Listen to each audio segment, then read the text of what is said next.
I would like to introduce myself. So yat ano ko shike shidene she shintel Johnny shige potoni nishlen totini bashichin kis ani edashnale shmado shije a Jimmy John do Diana Blake dabajit tisnez ahade nasha akut ego dinestanishlen. I am Big Water, born for Bitterwater, and my paternal grandparents are of the Hopi clan. So, while I am originally from Tucson, Arizona, I have been living in Las Cruces since 2018 when I transferred from San Juan College in 2014. I'm currently interning at the Community Foundation of Southern New Mexico as one of their special events and social media assistants. I've been double majoring in marketing and general business with a minor in both accounting and advertising from the New Mexico State University. I have finished my degree requirements for my marketing major and my advertising minor on the 6th of August.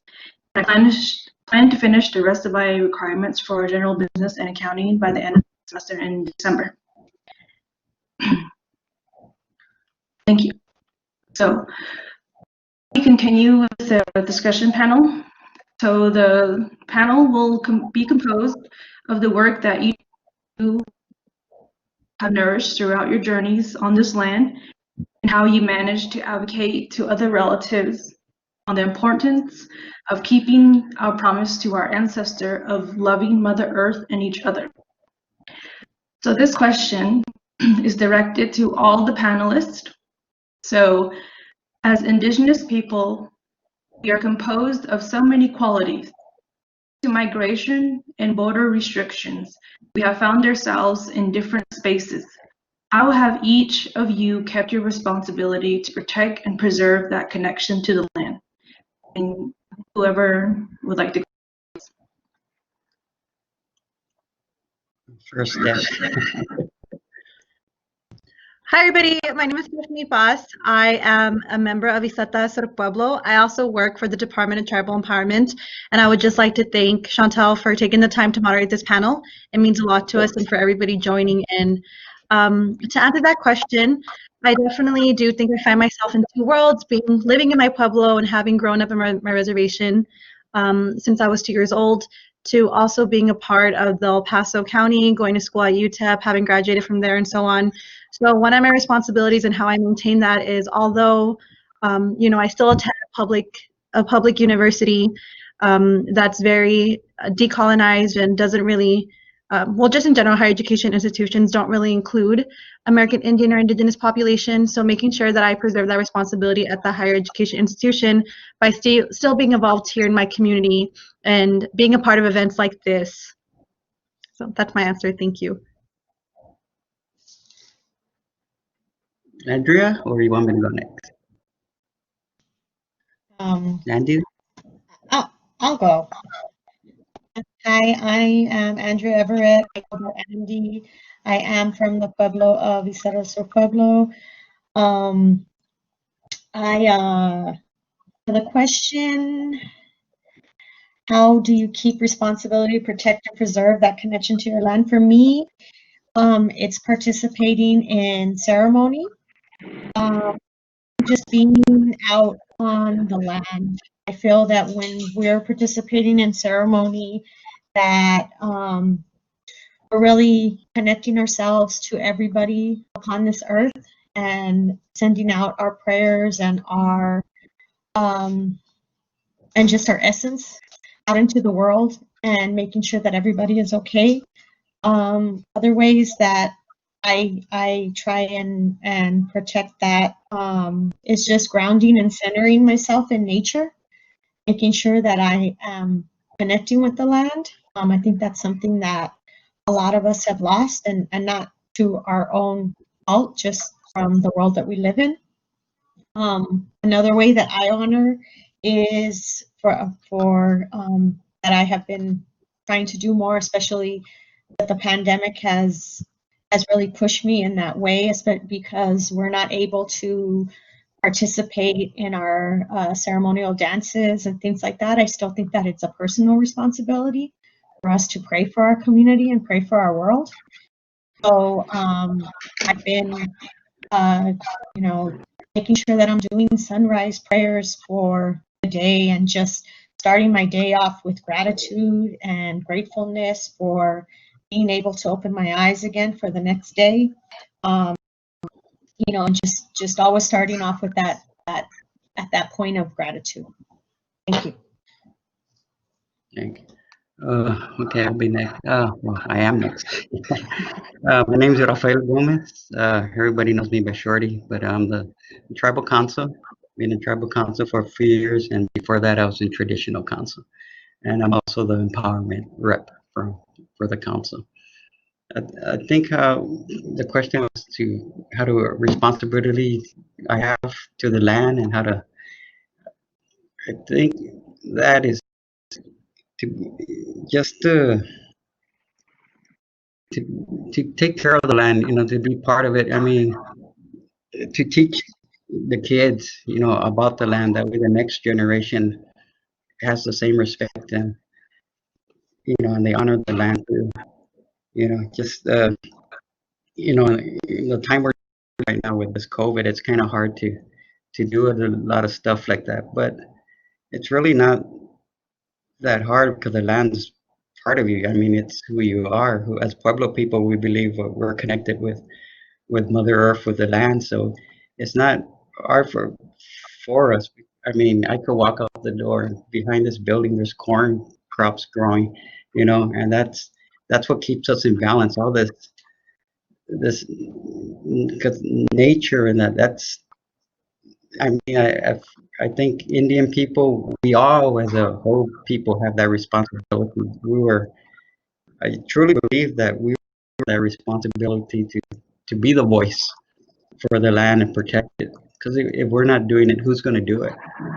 You know, we got as native people, we have to be extra strong, extra loud to talk about these issues because they're important to us, and it's real hard for sometimes for people to understand that. But I think everybody has a responsibility. You know, I've had the opportunity to help in the Oregon mountains and help with a monument, and it's not only Indian people would have a strong voice for it. There's a lot of people what put that together would have a deep respect for the land. I think, you know, like I said, I think everybody has a responsibility, but I think the best way to do it is to teach. If you teach the young ones at a young age, when we're all gone from this world, they'll be the ones, and we'll be in good hands.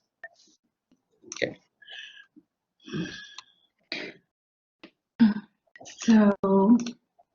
So just going off what Councilman Gomez said, I agree with what he said. You know, teaching our young generations. I grew up in a household where it was only women. Growing up in a household where my uncles worked as well, and having to see my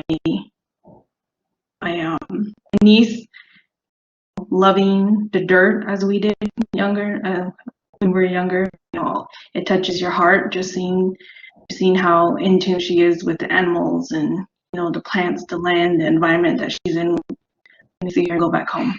So thank you. All right. So now we have separate questions for panelists. So for Councilman Gomez, the question we have for you is, so the city of El Paso and Socorro have grown around the Ysleta Pueblo Nation with the existence of 2 reservations for the members. History of having land taken away from you, being given limited space to settle, and efforts to take back land that was yours. How has the history of development affected these 2 reservations? Okay, I think first, I guess I'll tell you the history of our people. To the Pueblo Revolt of 1680, we got relocated here. We established the brand new Isleta del Sioux in 1682. You know, and then after that, like in 1751, the Spanish gave us a land grant of basically 36 square miles around the mission. So if you all are familiar with was El Paso. I mean, it would be like I-10 and Horizon Boulevard would be one of the corners of our land grant, and the other one would be I-10 and Lee Trevino would be one of the other corners, and the two other corners right now are in Mexico because the Rio Grande shifted, and some of our land ended up in Mexico, you know, and that's at that time in the 1700s we had all the land we needed to survive, to plant our crops, to irrigate. We had the river, everything. But in the 1870s, I guess there was outside settlers moving into the Isleta area, and then the city of Isleta got incorporated illegally, and that's when much of our land was lost. By the 1960s, I believe we only had a few square blocks of reservation land left, with a lot of tribal members living there in the 1960s. You know, so you know the city grew around us, but as a people, we've always adapted. Past councils and future councils and our council, we've made a hard effort to try to get back a lot of our land. We're trying everything to get. We also bought land in the Chilacote Ranch out to the east, and we have property what buffers Hueco Tank. So all that land we for the ranch, it gives us opportunity to keep our traditions and our customs going. We still have our foot races, we still have rabbit hunts, you know, we have all the tradition, but without land, it's very, very hard to continue those things. You need the land to grow your crops, to do all your ceremony, because the land is part of you. So, but like I said, councils and that, we've tried to. Right now, we're like a checkerboard reservation, so we're trying to piece it back together little by piece. But hopefully, one day that puzzle will be complete. So I, yeah, I think we just, as a people, we've adapted to what has been, you know, what has been put against us, I could say. But we're people that have survived. I mean, we've been here 300 years, and hopefully next generations will be here longer. But you need that land, because without land of that, a lot of your culture and your traditions are lost. And right now in this modern world, we need land in that for housing, for education, for all that. So, and in order to keep your culture, I think, intact, and that you need your people as a community to live together. So the more houses we build and the more people we bring together.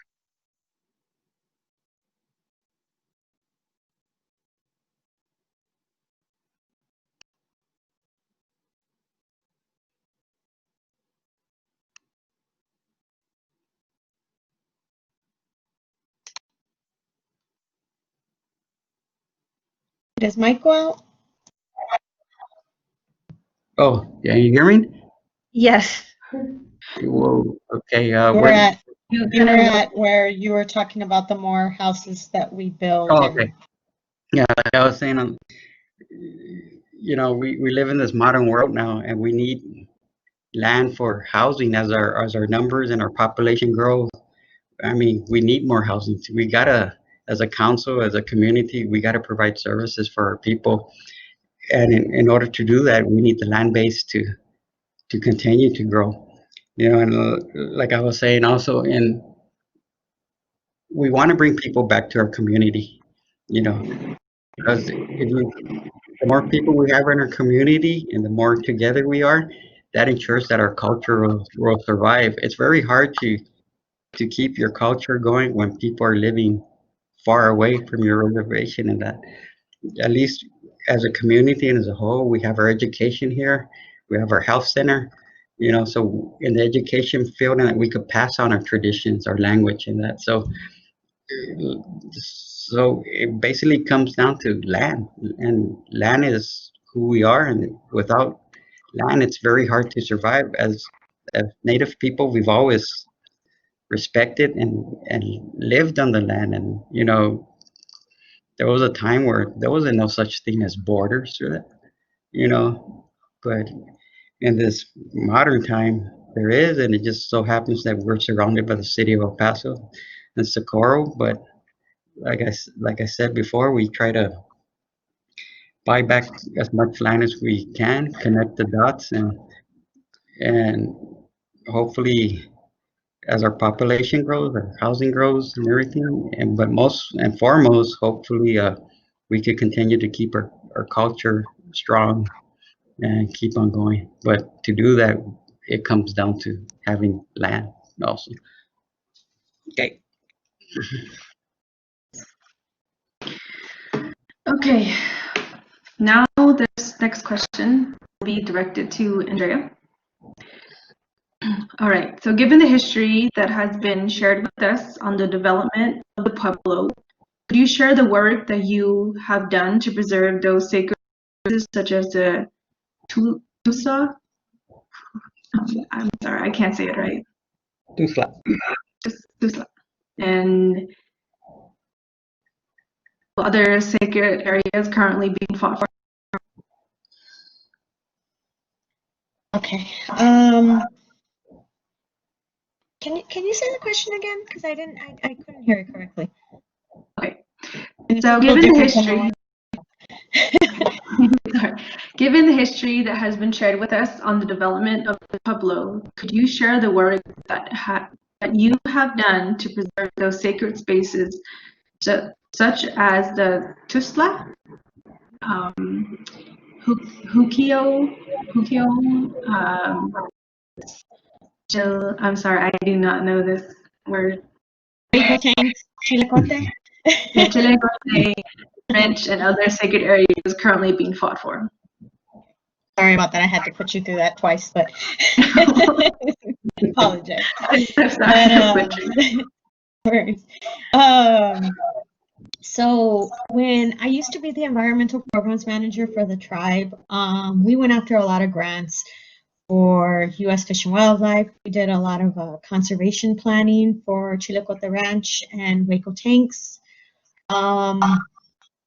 So we did plant and animal inventories, and with a group of people, not just myself, wildlife committees, things like that, making sure that we knew what plants we had out there, what we needed to target, what our animal counts were, to make sure that we're not over harvesting or anything like that. You know, just being out there on the land. It is really satisfying for myself, but we also had at Waco Tanks, we had creosote studies where we tried to eradicate the creosote out there to bring back the natural grasslands, so that traditional hunting animals are that we harvested, such as the blue scale quail and things like that, were allowed to flourish in their environment. We set out water tanks out there to make sure that the animals had water and resources that they needed. I also, on a personal level, am a certified guide for Waco Tanks, so is Shorty. And so, just teaching others about the relationship with the land, telling our own stories of when we're guiding people out there from our perspective, from our Pueblo perspective, from our personal perspective. And, just showing up every day and being an active participant with the land. I think that's something that, people nowadays, even Indigenous people, are just lacking, is that connection to the land, because we get so caught up in our everyday hustle and bustle that we've become disconnected. And it's unfortunate, because so much power and faith and prayer and just, knowing yourself can be shown just connecting yourself to the land. So I I think for myself also, just going to places that are so sacred to us, like Waco Tanks, and being with your ancestors, learning parts of your language, even if you're not fluent. I'm not fluent, but I've learned to say some prayers in my language so that my ancestors are able to hear me in their language, and so that I'm able to speak with them. Praying for other people that are sick, that are hurting. All of those things I think are important. Not just the physical work, but the emotional and the spiritual work are just as important as the work that you do out there on the land. They're all connected. And again, just giving offerings out at places at Waco Tanks, and giving gratitude. I think in the end, it's all about your connection and bringing yourself with that connection to your land. And if you're disconnected, reconnecting yourself. So Yes. And Andrea is also an active participant in ceremonial and cultural dances of her community. She also holds a bachelor's in environmental science with a geoscience concentration and a master's in environmental science, with a graduate certificate in geographic information science and technology. Right. Now we have a question for Ms. Paz. All right. So what are your responsibilities as an indigenous woman living in an urban space?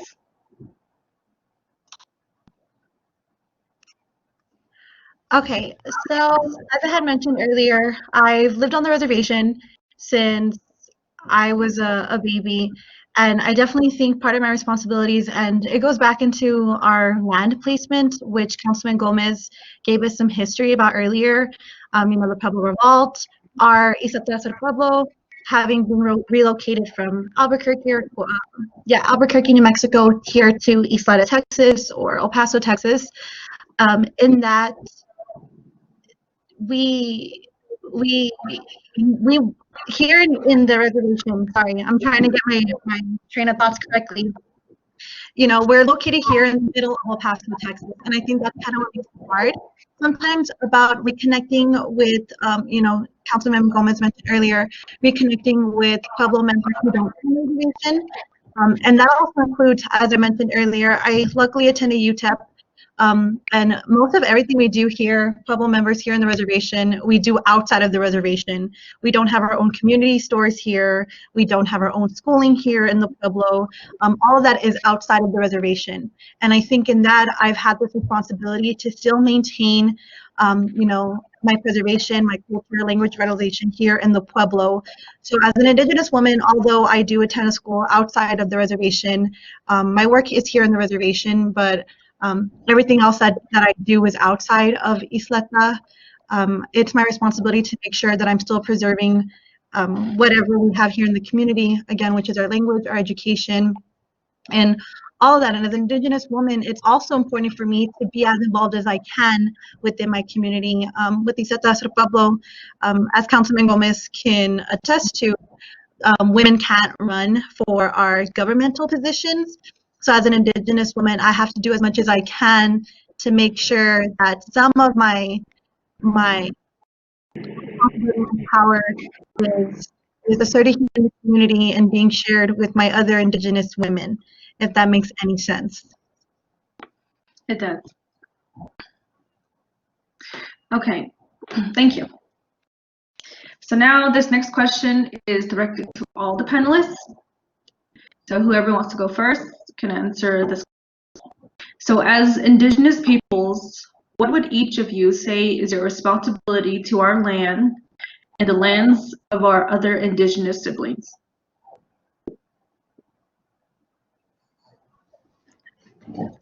I can go first, and I just want to mention somebody that has been super, super awesome for our program, our department, and just in general is Saraya Argumedo. She is Indigenous from Mexico, and through her, I've learned a lot about Indigenous people outside of the United States. I think before, and again, these are the purpose of these discussions, before my mind was kind of closed. I only really knew of American Indians and Alaska Natives. but through Sarai and other Indigenous siblings I've gone to meet, there's been an emphasis on other Indigenous peoples globally. And I think part of my responsibility as an Indigenous woman is to honor those people as well, beyond their land, and just in who they are and their culture, and their preservation, and as Indigenous beings as well. As an Indigenous woman, it's my responsibility to honor my land, and I'm glad we're having this because I need to reconnect more to my land, into my prayers, as Andrea mentioned. And in that, it's also trying to connect and understand other Indigenous people's lands and respecting them, although they might not be from it's not my place of origin, or it's not my place of prayer, still making sure that I'm sharing that respect for their sacred lands as well.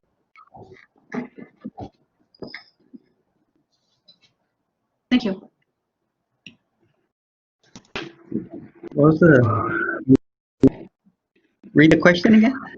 Okay. So as Indigenous peoples, what would each of you say is our responsibility to our land and the lands of our other Indigenous siblings? Okay. Well, like I said earlier, I think we all, as Indian Native people, we all have a responsibility to be a voice for the land. You know, just like our ancestors are the ones who have left us, we're a voice to the land. It's our generation's turn. And then, like I said, also it's our responsibility to teach the young ones. That way, they'll be the voice of the future when we're gone. But I also think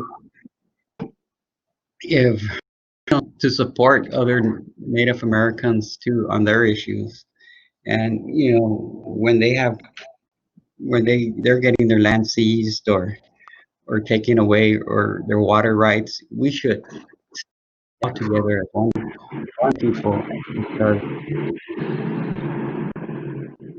as one group, as a whole group, we make a louder noise than single. Me by myself, you by yourself. Yeah, we're a strong voice in that, but just imagine all of us coming together and being that voice. We can make change happen, but we have to do it as a group. And I think so. We each have a responsibility not only to look out for our reservation, our pueblo, but to look out for all Native people, and not only here in the states, because there's Native people in Mexico and Canada, and they suffer a lot too. The Native people in Mexico and the lower Brazil and all that, so we could be their voice too on this side, this side of the border, because before Columbus came, whatever. I mean, there wasn't no borders. We were all one group of Native people from South America to North America. So I think just being a voice for all Native people and all people in general, that's our responsibility. Thank you. All right, Andrea?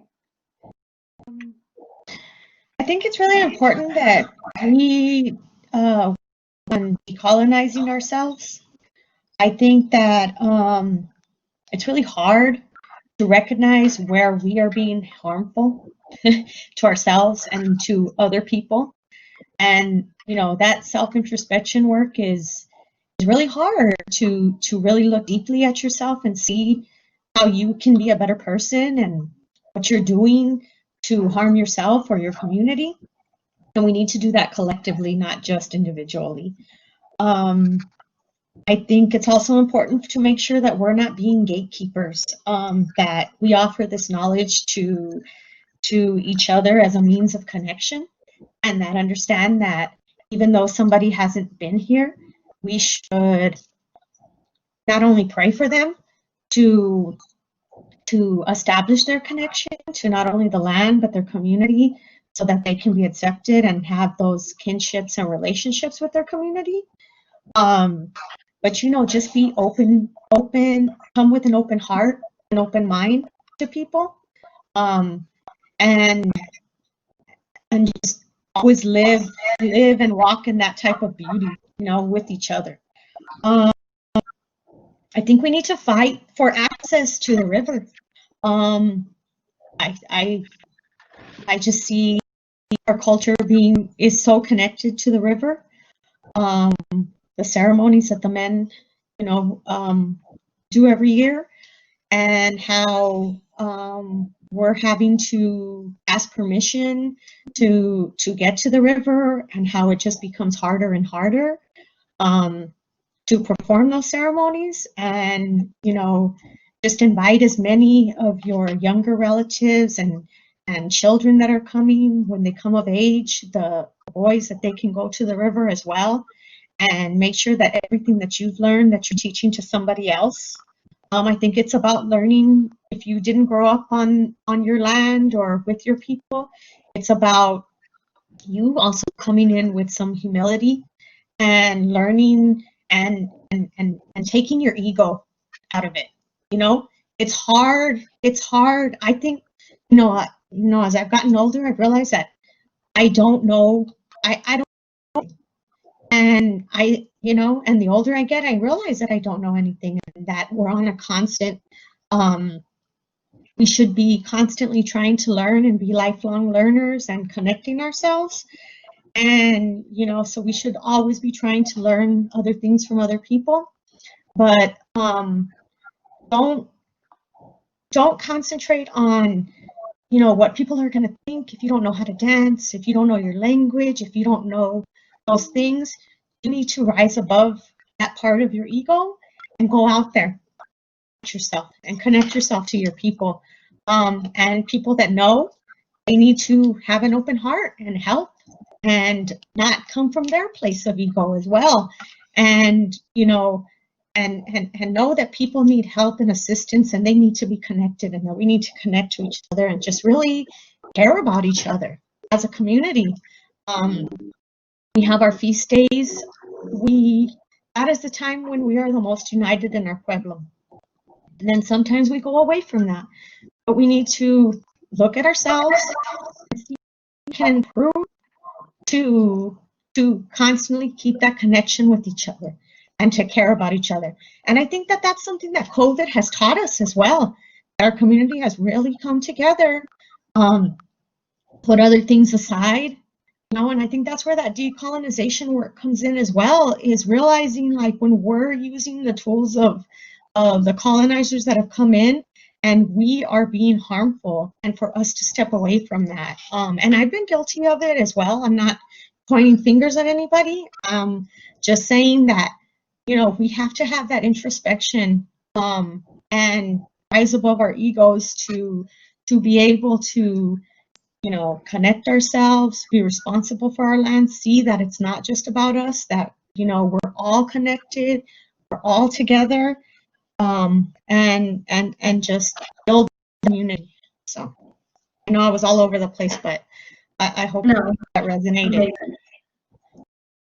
Yeah, I would just like to go off of that too, what everybody said. I mean, when you really look at your identity, each of us, it's, when we talk about land, when we talk about our responsibility to the land itself, it's very emotional. And I'm pretty sure most of you got emotional when, she was talking.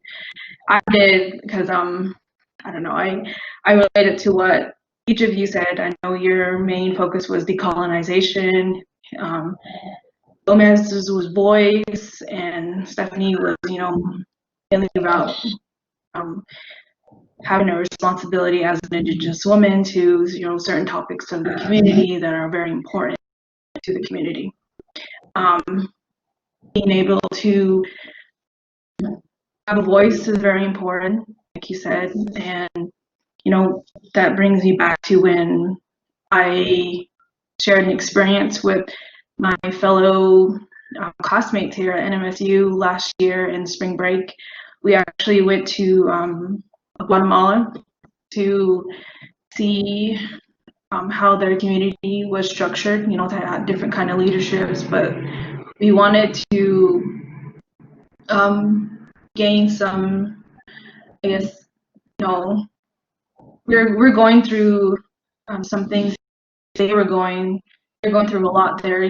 They're in a time that, I guess, there was a hydroelectric dam that was being put in place in the Chickasaw River, and having two clans associated with water, I felt like having that water clan being taken away when of course the water is very important too because it's part of land. Like land and water is important, and it just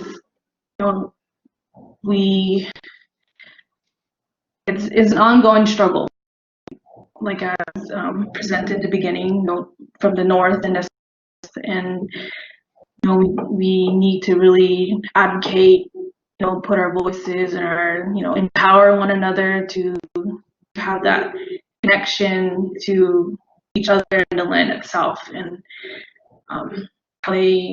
how they put it in every prayer, they say, from the ground up, like, because we stand on the land and we are the land itself. So I really liked what all you guys said.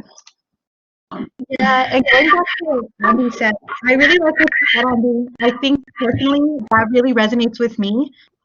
Sometimes and exactly how you said ego, I do have a fear of putting myself out there because I don't want older, and rightfully so. I mean, my older peers have earned, or for example, you and Councilman Gomez have earned your positions within the community and to be respected. So I understand if I'm a little criticized, but I think that's my biggest fear in reconnecting, is that being met with criticism, or why are you doing it now, or you're not doing it right. So I really appreciate you as a woman, especially in the community, saying that.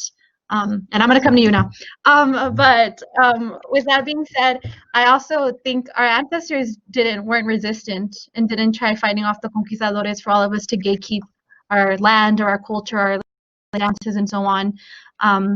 And in that, I definitely think another part of being Indigenous in general, whether you're a woman, a male, non-binary, is educating our youth and making sure our youth is connected to the land, and is very aware of where we come from, our upbringings, and the responsibilities they have as youth and as they get older. And I do remember when I was younger, I was in a program that teaches responsibility and accountability to Tigwa youth. And Andy was one of the people who took us to, I'm not sure exactly where it was, but it was here in Socorro.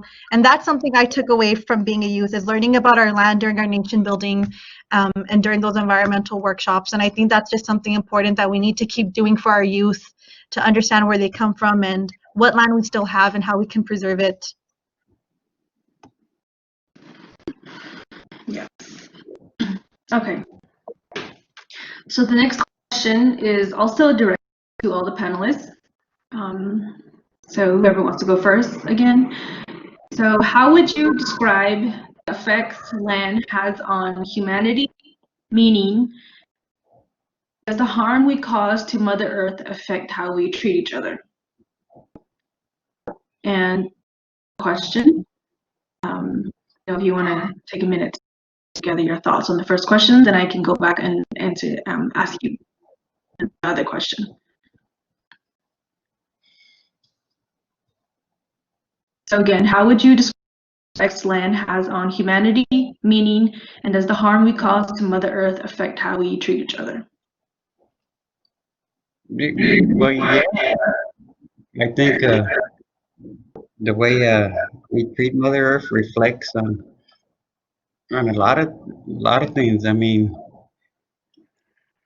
when you pollute the earth or that, it hurts. I mean, like up in South Dakota when they were fighting so hard to keep that pipeline, from crossing the river, the pipeline was going to cross the river right on top of their reservation, and they fought so hard and that. But it's funny because originally that pipeline was supposed to go like 100 miles up in front of another city, right? And it just seems just because we're native and then the pipeline got shifted. But all these, I mean, when you harm the earth for that, it's going to affect you in some manner or that. I mean, I mean, the earth has to heal.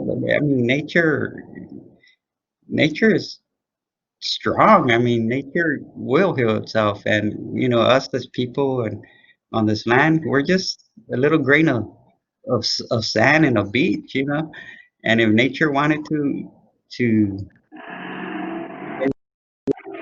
it could very easily, she could very easily do it. But I think you just,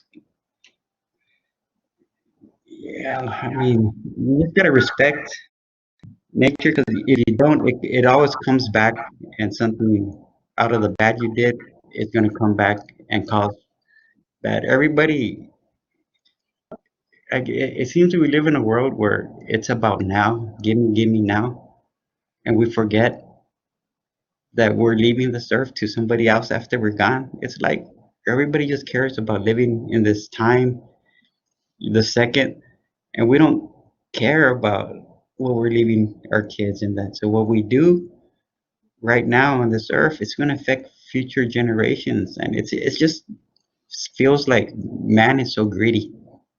It's just give me, take, and we're not leaving nothing for the next generation. We're leaving all the struggles for them because we have that attitude that well we're not going to be here. So I think yeah, whatever you do now is going to affect people in the future. So I think just be responsible, and if you're going to do something to the land, at least go back and repair the land when you're done.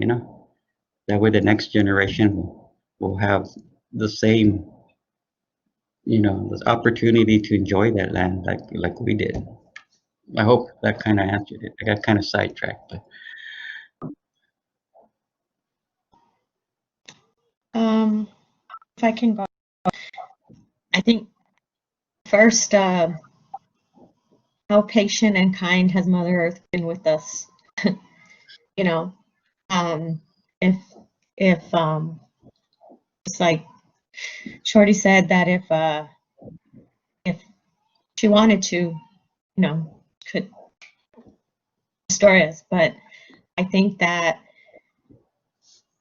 Mother Earth sees us as an extension of ourselves, extension of Mother Earth, and we are extension of Mother Earth. There's no disconnection.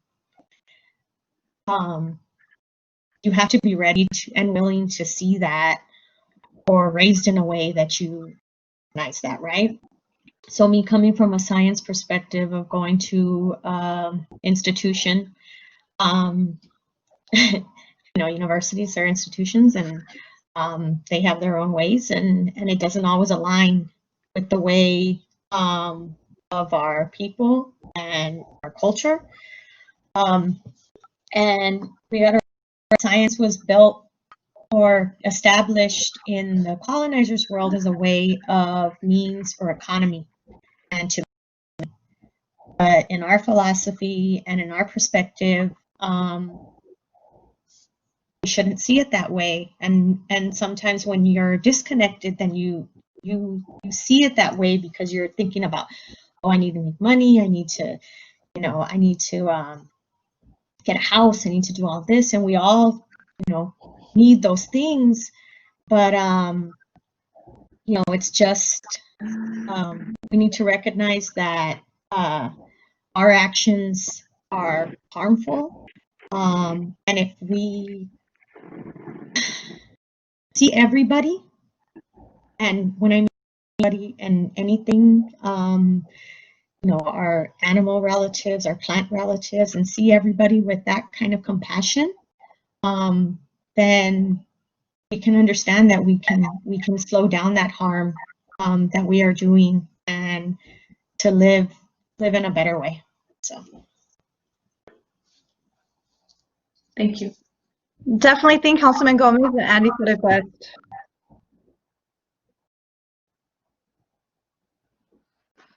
All right. So the next question is, what are their responsibilities you hold while working with other Indigenous communities as an Indigenous person? I think it goes back to what I was saying earlier. And one of the questions you asked all of us in understanding other Indigenous people's struggles with their land and how we can be an ally for them as an Indigenous person ourselves. You know, although we face different struggles, we still stand united as Indigenous peoples, and we need to stand with our siblings, whether they're from here in the United States or out in South America. It's important that we all stand together and understand what they're going through and ask how we can be better siblings to them in that sense.